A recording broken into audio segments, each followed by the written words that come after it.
వేకువజామున నిద్రను లేచి శీతల స్నానం శ్రద్ధగా చేసి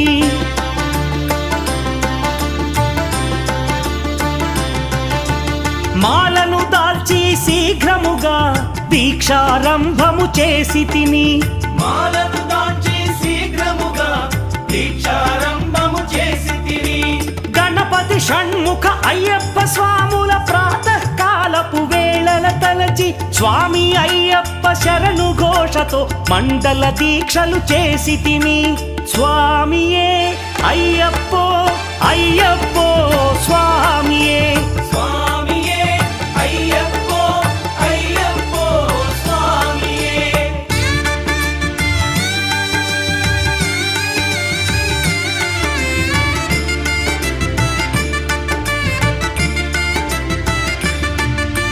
ముప్పూటలు శ్రీ